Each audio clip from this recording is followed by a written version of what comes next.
Troops rescue 17 kidnapped victims after heavy gun battle with terrorists in Kebbi State. 11 vehicles destroyed in tanker explosion at Igomu Bridge, Lagos State. President Tinubu pulls FCT out of Treasury single account. And away from Nigeria, Hamas rejects Israel order to evacuate North Gaza. These are the headlines on Trust TV News Update at this hour. I am Ayuba Ila. Thanks for joining.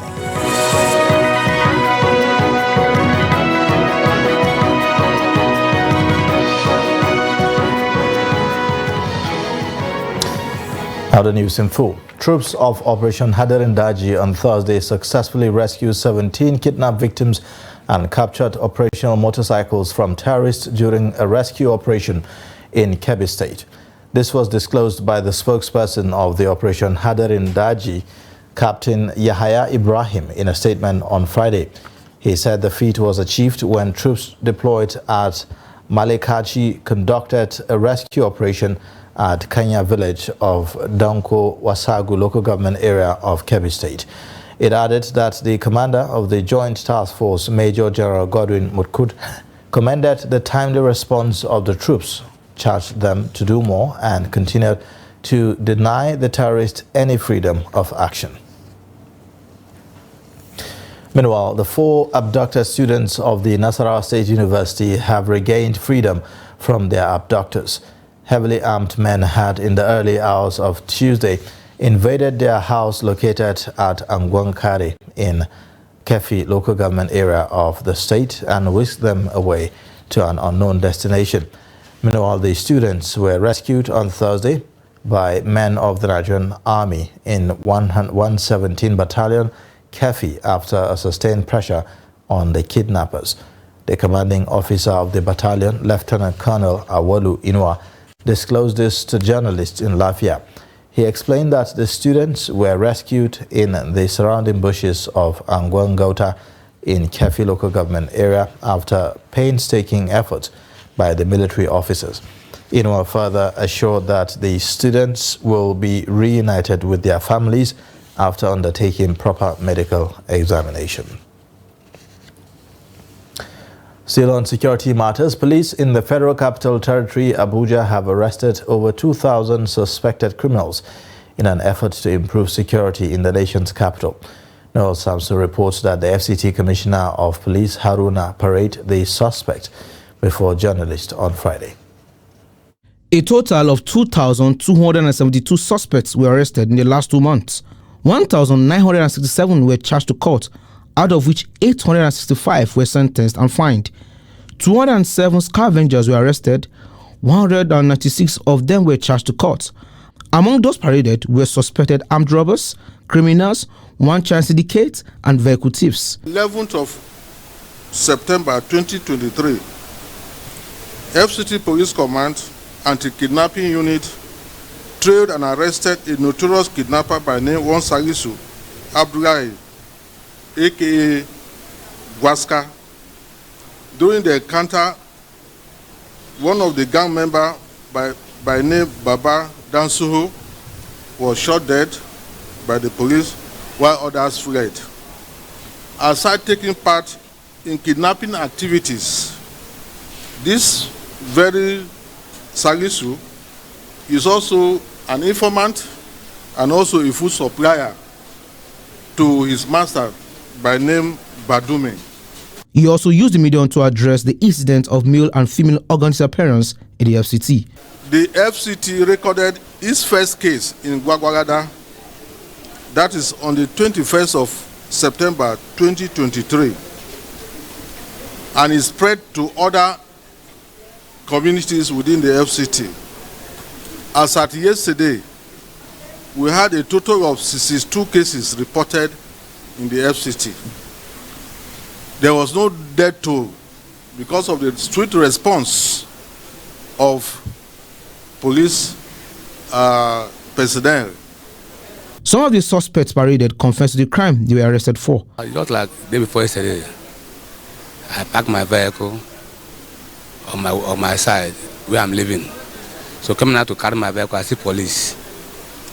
So when they said that there's somebody led complaint against me. Because we drive the go. Any motor we see we like I will just brush am. So once the person stop, we will just come out like sorry, yeah, sorry. The next thing we just push you enter your motor, we just drive you carry you go. Then we go collect your motor, carry am go sell. So how many people you not push come up for the motor? How many people you not carry con? We no carry go, na just 3. Today only na just 3 motor we don't collect. We gone? No sir. Possession of some Indian hemp. They catch me in Papi.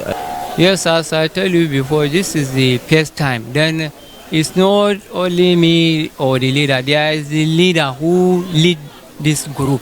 So now he already ran away. So I don't know exactly what their plan is. The command reiterated its commitment to making sure it secures lives and property of the FCT residents. Noel Samson, Trust TV News, Abuja. A Chief Magistrate Court in Niger State has sentenced 4 persons to prison for vandalizing armored cables that supply power to the crane and generator house at the newly constructed Zungeru Hydroelectric Power Station, Wushishi local government area of the state. The convicts are 28-year-old Yusuf Anas Alaure Joshua, 23, Haliru Garba, 40, and Musa Magaji.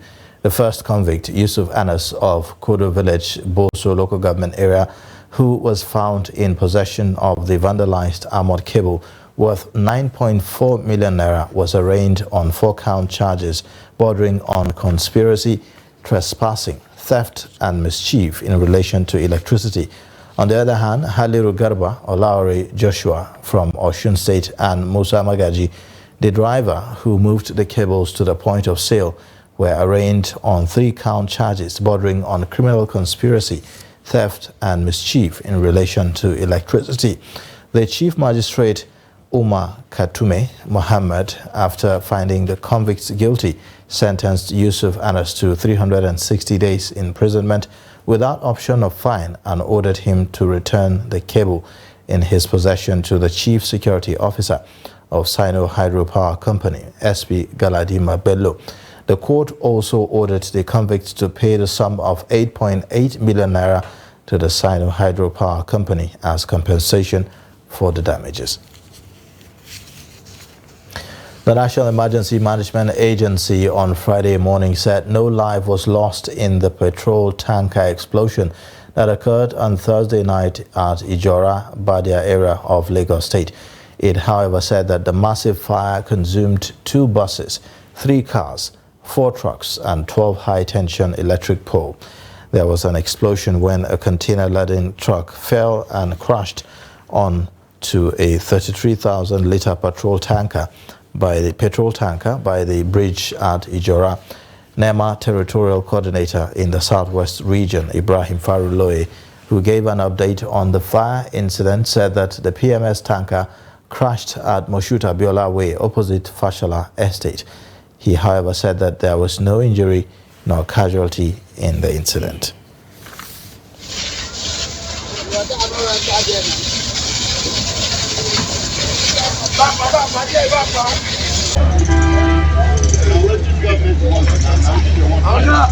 Help us talk to government to make them do good for us. Yes, that place.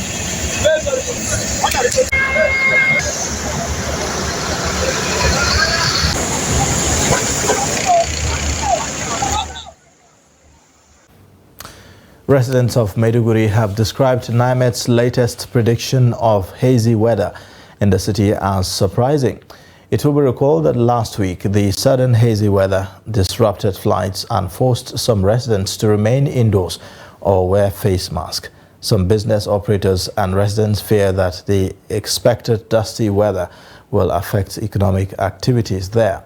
Trust TV's Beatrice Kuruti has more. The hazy weather most times occurred during the months of November and January in Maiduguri, but last week's Harmattan-like weather in the metropolis took most residents by surprise as they didn't expect such changes. According to NIMET, another dust haze is expected to sweep through the northern region again. It is likely that it will disrupt their livelihood and flight schedules, especially those moving around the capital. Alice James, a businesswoman, said the predictions, if true, will affect her business just as it did in the previous week. It's early for me to close, but I didn't see anybody to buy my business. So I have to close because the dust used to disturb us through nose and it's entering our eye. We have to wear glass and the face masks because of the dust.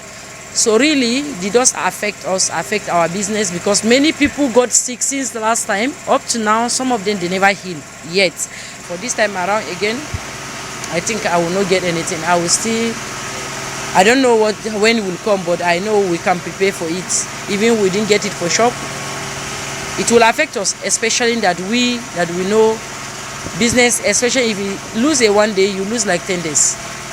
Yeah, it's very, very strange because the weather is we are not into the, mostly Maiduguri weather is dry, but we used to hear the breeze blowing. But as I'm talking to you now, the weather is very humid. So, normally Maiduguri weather, we never experience the humid weather. So when the humid weather comes to Maiduguri, it really affects us due to the sickness, some dulling and the rest. The other time we had just of 3 days, it affected many. Presently, I'm talking to you, I'm sick. I have cough and catarrh that is disturbing me. I've been taking medicine, but I'm still sick. But alhamdulillah, I'm managing. It's very dusty. The moving of vehicle traveling from one location to another is going to be very hectic. And at home, one has to be careful. The windows, the doors should be shut down, and use of face masks. When it happened at first, it was difficult for us to get passengers. In fact, people didn't come out because of the dust. If another one happens again, it will affect us and our source of income. It is strange that we should expect another hazy weather because we only experience it during the Harmattan. When the last one happened, I could not see properly while riding, so I had to go back home without making money that day. With the sudden twist in the weather, many will have to adapt to the changes and pray that it doesn't get worse than last week. Bitrus Kuruti, Trust TV News, Maiduguri. Now, in another twist to the certificate scandal, the Lamidi Apapa's Labour Party faction have joined the Chicago State University certificate controversy of President Bola Tinubu, saying that the true identity of its 2023 presidential candidate, Peter Obi, is not known. The faction told journalists in Abuja that everything about him was shrouded in secrecy between him and Abure in Asaba. Habiba Tajai reports. Presidential candidate of Labour Party, Peter Obi, has asked President Bola Ahmed Tinubu to clear the air over the controversies that trail his Chicago State University credentials, saying President Tinubu should reintroduce himself to Nigerians. Obi says the president owed Nigerians an explanation of his true identity, parentage, actual schools he attended, and where he had his National Youth Service Corps. However, Obi's position did not go down well with the Lamidi Apapa's faction. The faction faulted his statement, asking the president to reintroduce himself is a treasonable felony punishable by death or life imprisonment. The faction also alleges that Peter Obi's certificates were not his own but belonged to his late brother. I was part of the executive that did screening for him. And I want to take a recording to Nigeria that in the form EC9, that's the particulars of candidate from the INEC, he wrote that he attended University of Nigeria, Nsukka. He wrote that he finished his youth service. But unfortunately, in the final submission of form that we did, he only submitted the school certificate. I don't know whether Obi is a woman. You put Obi, Gregory, Peter, Ivan, who gave him the company name? Who gave Obi company name? Has he ever told you people he's a woman? Or his mother and mother another person? He put Peter, Ivan. That is a company name now. This is common, I mean, a common sense English now. He put a company name here. as his name. Those are questions begging for answer. Not for you to be telling us that, oh, you are paying, that one president is a criminal, is a forger. Are you getting my point? So these are the questions we're asking. Now, the school that mobilizes him is not of Nigeria Nsukka now. Everybody that go to service, no. It is your school that will send your name to NYC, not you going there. So if University of Nigeria Nsukka wrote Gregory Peter Owukwasi Obi to NYC, how manage NYC now married him off to another person? They now put Peter Owukwasi Obi. Who gave NYC the power to marry Obi off? Is he a woman? Or an hermaphrodite? Abayomi Arabambi says Peter Obi will be expelled from the party using fake credentials to secure the party ticket. Abibat Hajayi, Trust TV News, Abuja. You're watching the news update on Trust TV. Coming up shortly, we take a look at how technology changes the fortune of Katsina youth. Details and more after the break.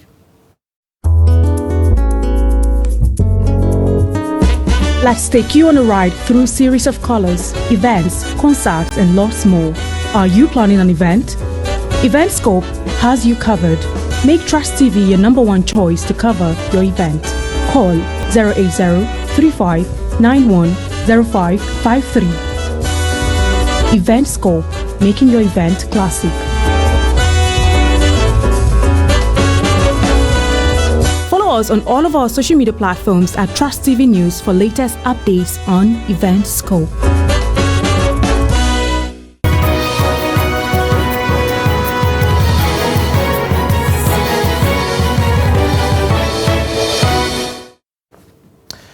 Welcome back. You're watching the news update on Trust TV. Let's take a look at the top stories. Troops rescue 17 kidnapped victims after heavy gun battle with terrorists in Kebbi State. 11 vehicles destroyed in tanker explosion at Igomi Bridge, Lagos State. Elsewhere, President Bola Tinubu has approved the appointment of new chief executive officers of several agencies and parastatals under the Federal Ministry of Industry, Trade and Investment, including the Industrial Training Fund, Corporate Affairs Commission, and the Standards Organization of Nigeria. This was disclosed by the Special Advisor to the President on Media and Publicity, Ajuri Ngilale, in a statement on Friday. According to the statement, the changes are Corporate Affairs Commission, Hussaini Magaji SAN, Industrial Training Fund, Afiz Oluwatoyin, Nigeria Export Promotion Council, Noye Ayeni, Small and Medium Enterprises Development Agency of Nigeria, SMEDAN, Charles Odi, Standards Organization of Nigeria, Ifai Chukunonso Okeke, among others. He said the appointments are in line with Tinubu's resolve to base Nigeria's economic revival on the foundation of trade expansion through small, medium, and large-scale industry facilitation in the country. He added that by this directive of the President, all of the above-listed appointments take immediate effect. President Bola Tinubu has similarly pulled the Federal Capital Territory Administration FCTA out of the Treasury Single Account TSA.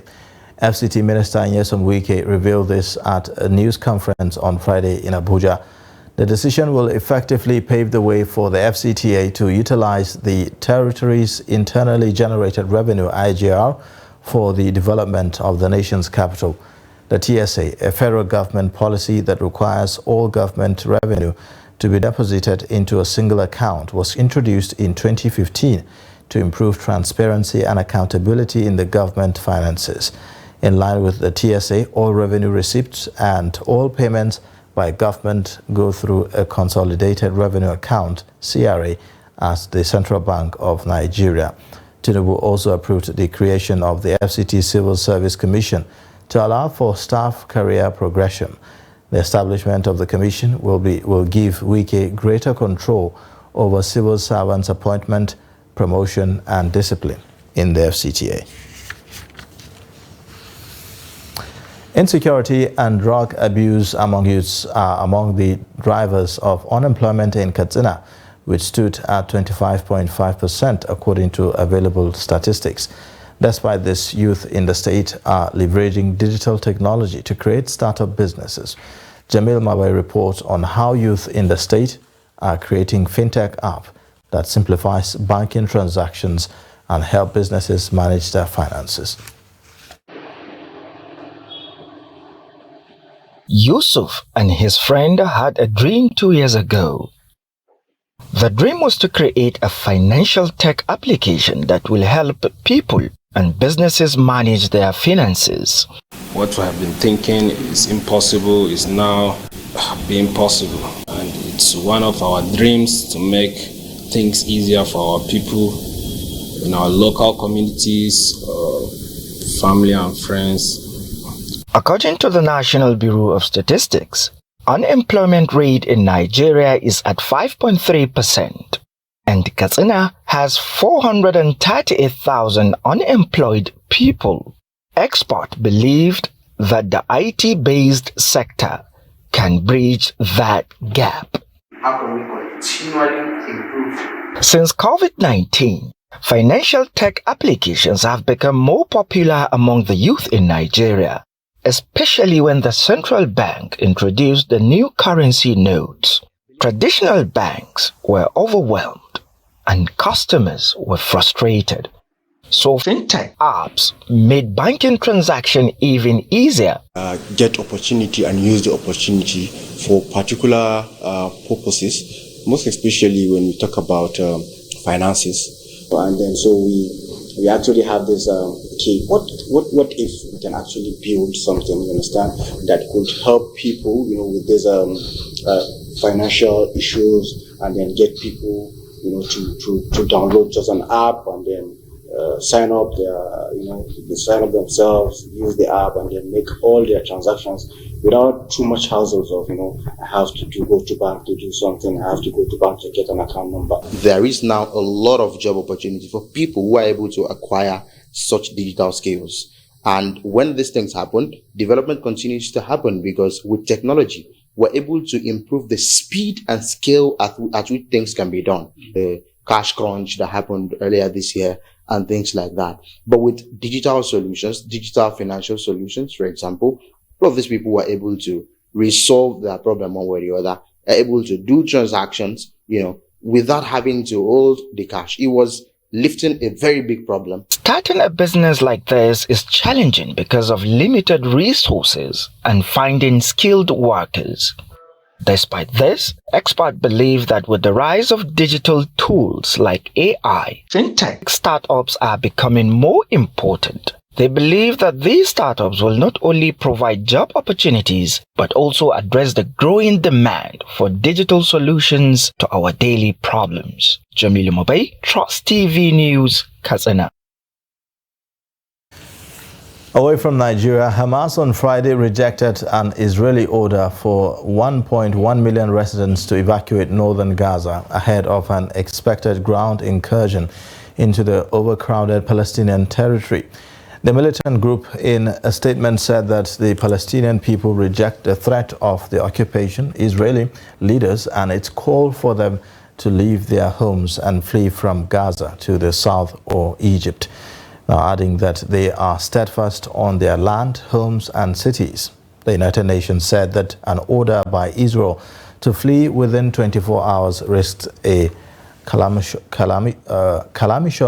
situation. Now, Israeli strikes on the coastal enclave have killed more than 1,530 people since Saturday in retaliation for Hamas militants' killing of around 1,200 people in attacks in Israel.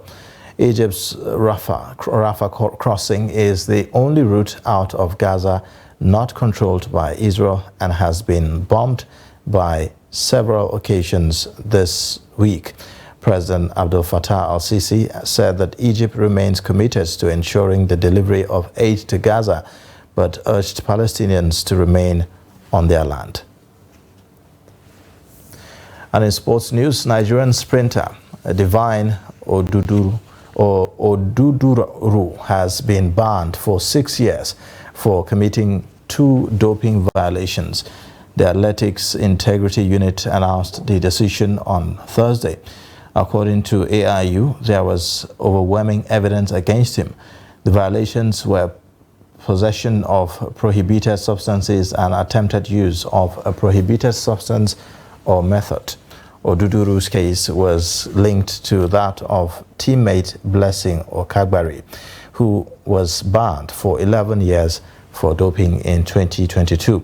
Meanwhile, Oduduru maintained his innocence throughout the investigation. The 27-year-old, who has a 100 meters best time of 9.86 seconds, was disqualified in the 100 meters heats in Tokyo, but reached the 200 meters semi-finals. He won 200 meters silver at the 2014 World Junior Athletics Championships. And that's a wrap on the news update. You can watch more via all our social media platforms and also on our YouTube live stream. I am Ayuba Ila. Thanks for watching. Bye for now.